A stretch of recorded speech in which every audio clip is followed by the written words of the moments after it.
Hi guys, welcome to this tutorial on A Christmas Carol. I'm looking today at the June 2019 paper. This one was a beautiful question really. Thank you AQA. It was looking at how does Dickens use the ghosts to help Scrooge change his attitudes and behaviour. So we're looking at Marley's ghost in the extract and then obviously the rest of the novel. So this was the extract students were given. It's from chapter 1. I always call it stave 1, which is what it's originally called, but I've noticed that the exam board are in the habit of calling it chapter 1. So you may know it as stave via your teachers and you may know it as chapter. Either way is fine. Okay, so he's been visited by the ghost. We know that Marley's ghost is his former, I won't say friend for Scrooge, but his former business partner who died 7 years ago, as we are told at the start of the chapter. So he's 7 years dead. So clearly the vision of your business partner, someone you knew in life, coming to give you this kind of lesson and this wake-up call is going to be fairly dramatic. And we can see in Scrooge's reaction, so this is about how are the ghosts being used to help Scrooge change. Clearly we can see through verbs like trembling, which is actually repeated, that one of the sort of key responses from Scrooge is one of fear. He is having a physiological response to what he's seeing. He's terrified, and equally he sort of begs for comfort. The adverb imploring, meaning begging, and in here he says, "Speak comfort to me," to which obviously we get this really blunt response from the ghost, "Well, I haven't got any." So we can see from Scrooge's response that he's having this strong reaction. So as I'm reading my extract, I'm thinking, how does he use Marley's ghost? Well, one of the ways is to kind of create fear and terror, because Scrooge does not want to end up like this. So that's one thing. Then we've got the kind of lessons that the ghost is teaching. So I would be focusing on the things that he says, the actual warnings that he gives to Scrooge. So he tells him about the chain I forged in life. I'm sure you've covered that metaphor in class with your own teachers. But he says, I wear the chain I forged in life. I made it, I girded it, I wore it.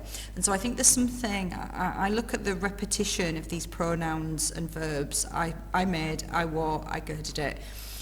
There's a real sense that the ghost takes responsibility for his actions. Marley is saying, you know, the fate I've got is because of what I did in life. You know, I deserve it, basically.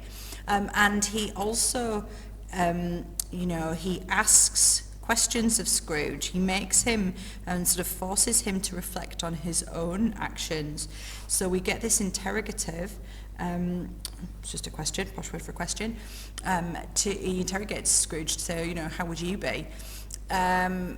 And, you know, we've also, as I sort of just mentioned, we've got this really blunt dialogue from the ghost. Scrooge asks for comfort. He says, I don't have any. And he goes on to tell him about his experience now through this tricolon, or this list of 3. I cannot rest, I cannot stay, I cannot linger anywhere. So he basically, you know, he gives Scrooge, sorry, I can't fit that on. He gives Scrooge an image of what his future could be like. You know, this idea of this purgatory, hellish existence. And Scrooge, you know, is so ashamed he can't even lift his eyes here to look at Marley's ghost. So we've got a number of things that I would be wanting to think about in terms of how is the ghost used. He's used to create fear and tension and terror. He's used through his dialogue to show Scrooge the importance of taking responsibility. He is used to interrogate Scrooge and make Scrooge reflect on his own actions. And he's also used in this extract to give Scrooge an image of the future. So when you get your question, I think it's important, yes, to be doing what I've done, highlighting and annotating and looking for things, but really sort of thinking about, you know, this bullet point. What are you going to say? How is Dickens using this ghost for a wider purpose? You know, what's the point of including it in the novel? And then the second bullet point is about how does he use the ghost to help Scrooge change his attitudes and behaviour. And so then we'd have a little bit of a plan and think about where have we got the rest of the novel. And there's just so many different ones, isn't there? Ghost of Christmas Past, you could look at him going back to the school where we see, you know, that he is a solitary and kind of neglected, sort of there are quotes from that section in Stave 2, he's a solitary and neglected child. So it shows him his past, he shows him the things he's lost. You could look at when Belle breaks it off and you know, she says, you now worship a golden idol. The idea that he prioritises wealth. So there's some lessons there. You could look at present, the Ghost of Christmas Present. You could certainly look at ignorance and want, and you know, the ghost has quite blunt and even aggressive dialogue there when he kind of repeats back to him, you know, that thing that Scrooge said in Stave 1 of, are there no prisons, are there no workhouses? And he kind of repeats that back. And you can be looking at future. You can think about, you know, he shows him his grave. He shows him people, you know, reacting with indifference or relief to the death of Scrooge. So there's so many different examples. I can't even go into them now for the purpose of this tutorial, but have a think about what other parts you might want to look at. Okay, I want to now sort of move on from that planning stage to have a look at an example that I started to write up. And as always, I kind of want to do this as a high grade, so looking at grade 9. And what I want to do is there's loads of different ways to approach this. So you can do the extract first and then the rest of the novel, or you can do the extract and interweave other parts of the novel with it, or you can start with the rest of the novel and then just bring in the extract. For me personally, you've got something there in front of you with quotes, you know, there, you know, with this extract. To me, it makes sense to kind of start there if you can. So which is what I've done. So in the extract, Dickens uses Marley's ghost to challenge Scrooge's appalling attitudes and behaviour. So when I kind of use words like this, they're evaluative. I'm showing a perspective and a point of view, which is evaluation, such a high level skill. Try and get that into yours. The metaphorical and literal chain Marley wears suggests he is now a prisoner in death. So I've got this idea of, I'm looking at writers' methods, a bit like with language, you need to bring in, you know, techniques and examples. In life, he was wealthy and had the freedom to behave however he wanted. But the ghost takes full responsibility for his actions, stating that he forged the chain in life. This verb implies that this eternal punishment was the consequence of his actions. And you see, I've just gone back, and it's fine for you to do stuff like this as well. So I just wanted to add in a bit of closer analysis. As we picture metalwork being melted and formed into an unbreakable chain. So I just felt like I needed to explain why I thought it was an eternal punishment. He also repeatedly uses the pronoun I. I made it, I girded it, and I wore it, which shows that, unlike Scrooge, Marley accepts that it was his own greedy, selfish behaviour that has brought about his damnation. So I've got some kind of clear analysis here of the language, and I've got some terminology in there as well. Not only is Marley's ghost used Not only is Marley's ghost used to show the importance of accepting responsibility for your actions, the ghost also brings about change. So making sure you're always linking your points back to the question through its unwavering and unrelenting onslaughts. This is more evaluation. The interrogative method, would you know, chain you bear yourself, forces Scrooge to consider his own actions, and when he states you have laboured on it since, Scrooge seems to reflect on the chain that he would carry. Dickens shows Scrooge begging for comfort using the adverb imploringly to show his desperate need for reassurance. However, Dickens uses blunt dialogue from Marley, I have none to give, reminding Scrooge that Marley is damned and beyond hope, now he is dead. This sense of impending doom is vital in terms of frightening Scrooge into re-evaluating his life. So again, I'm keeping that kind of close focus on the question about how is Dickens using ghosts to get Scrooge to change. It's not just, you know, why the ghost there, it's that specific focus on Scrooge actually changing those attitudes and behaviours. So kind of moving on from that, can you just see that? Yeah, you saw that. So moving on to this.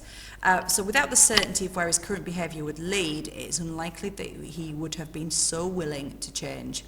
Dickens repeats the verb trembling or trembled to indicate Scrooge was experiencing tense fear and that the hard and sharp as flint. So just a little link there to earlier in stave 1, that first description of him. The hard and sharp as flint persona is beginning to be affected, clearly seeing the ghost of his former partner being tormented in an eternal purgatory hell is traumatic, and almost immediately we can see him starting to apply Marley's fate to himself. Now this is a good example of how you can get context in without having to stick on. In terms of context, people at the time believed in heaven and hell. You don't need to put that. Examiners know that themselves, so you don't need to sort of say that explicitly. Just referring to these concepts, purgatory, hell, is enough to do. So that would be context. It's absolutely fine. You can see it's still kind of quite method-based, and it's keeping that focus on the question here because he's starting to apply it to himself. So I've done a fair bit with the extract now, and I would, if I was kind of carrying on to do a full response, I would just then start linking that to the other ghosts. So Marley's not the only ghost to have a significant impact on Scrooge in stave 2, or 3, or 4, whichever. We also see Dickens using fear to encourage Scrooge to change. So this is a bit of my kind of, I suppose, my bridge, my link to the rest of the novel. And so then I would just go in and start thinking about the other examples. Now, you might have noticed I had a couple of red stars as I was going through. That's because I just wanted to briefly sort of talk to you about an alternative approach where you just interweave your rest of the novel references. So rather than do all the extract and then go on to all the rest of the novel, sort of interweaving them is quite an interesting approach. So the first one was, the first sort of star bit here, is we're talking about, you know, the ghost pretty much sort of using dialogue here in quite a blunt way. He's sort of forcing Scrooge to, well, he's just quite vicious and quite sort of full on in his approach. So in my initial one, I just kind of carried on going into a new point about the extract. But in this interwoven version, I then just link it to the rest of the novel. So I say it developed later in the novel when the ghost of Christmas present repeats Scrooge's vicious comment of are there no prisons back to him. Here the ghost mercilessly reminds Scrooge of his appalling lack of compassion for others, effectively tormenting Scrooge and forcing him to feel shame and horror. As with Marley, this makes Scrooge reflect on his attitudes and helps him to change perspective. So I've just kind of slotted a rest of the novel point in, linking it onto this. And so then for my second one, you might have noticed that here is talking about, this was the bit I was kind of talking about the blunt dialogue from Marley and how that kind of forced Scrooge to change, the fact that the ghost, you know, was very explicit in the dialogue. And so I just linked that to stave 4, and I've actually said in stave 4 is the lack of dialogue that helps Scrooge to fully understand what he needs to do. The final ghost doesn't speak, merely pointing at scenes from Scrooge's future. Possibly Dickens did this to demonstrate that ultimately it's not the words of others that change a person, rather it's a true and sincere change of heart. By this point, Scrooge has learned a number of salutary, so important lessons from the ghosts, but real change must come from his own realisations. And then I'd carry on going back to the extract. So hopefully you can sort of see there's two approaches. Deal with all the extract, then move on to the rest of it. Or, and if I'm honest, to me the kind of interwoven approach is more sophisticated, it's more impressive, because it sort of shows me that you can link and connect ideas. To me, if you're looking for that top grade, 7s to 9s, that's a better approach, if I'm honest, because it just, as I say, it shows me a student that can make sophisticated links and connections. You can develop points, you can think that reminds me of this echoes a certain point, this mirrors this introduces, this develops, so if you can have a go at doing those in some of your practice essays, I'd advise it. But that being said, I've seen students get full marks on these kinds of questions doing just the extract and then the rest of the novel. So if you find that difficult, please don't feel like that's the only method to do. Okay, I hope that was useful in having a look at, you know, how to approach the question and also kind of, you know, developing your answer and how to make those connections. Thanks for watching.